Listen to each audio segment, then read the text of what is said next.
എൻ്റെ അടുത്തുള്ള വൈറ്റ് ഞാവലിൻ്റെ ഒരു ബഡ് ചെയ്ത തൈയാണ്.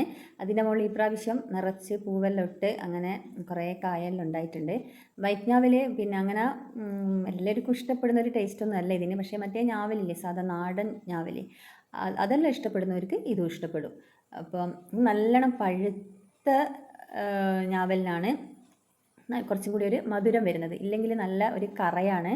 അപ്പം ഇതൊക്കെ നല്ലോണം എന്നാലും നമുക്കൊരു ഫ്രൂട്ടൊക്കെ ഇങ്ങനെ നമ്മളെ വീട്ടിലുണ്ടാകുമ്പോൾ അത് കാണാൻ തന്നെ ഒരു സുഖമാണ്. അതുകൊണ്ട് എനിക്ക് എൻ്റെ ഒരു ഹോബിയാണ് ഇങ്ങനെ കുറേ ഫ്രൂട്ട്സൊക്കെ ഇങ്ങനെ വാങ്ങി നട്ടുപിടിപ്പിക്കുക എന്നത്. എനിക്ക് ഭയങ്കര ഇഷ്ടമുള്ള കാര്യമാണ്. അതുകൊണ്ട് ഞാൻ അതിൻ്റെ ടേസ്റ്റൊന്നും നോക്കിയിട്ടില്ല. പക്ഷേ കുഴപ്പമൊന്നുമില്ല, എനിക്ക് അതിൻ്റെ ടേസ്റ്റെല്ലാം ഇഷ്ടമായിന്.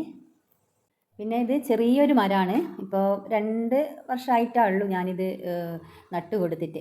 അപ്പോൾ തന്നെ അതിൻ്റെ മുകളിൽ നല്ലോണം പൂവെല്ലാം വന്ന് നല്ലോണം കായെല്ലാം ഉണ്ടായിട്ടുണ്ട്.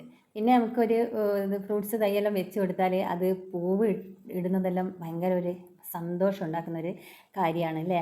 ഇപ്പം പണ്ട് ചെറുപ്പത്തിലെല്ലാം നമ്മൾ മറ്റേ നാടൻ ഞാവലില്ലേ, അത് വലിയ മരമായിട്ട് പോകും. അപ്പോൾ അതിൻ്റെ ചുവട്ടിൽ പോയിട്ടാണ് ഞാവൽ പെറുക്കാറ്. അങ്ങനെയൊക്കെ ഞാൻ കഴിച്ചിട്ടുണ്ട്.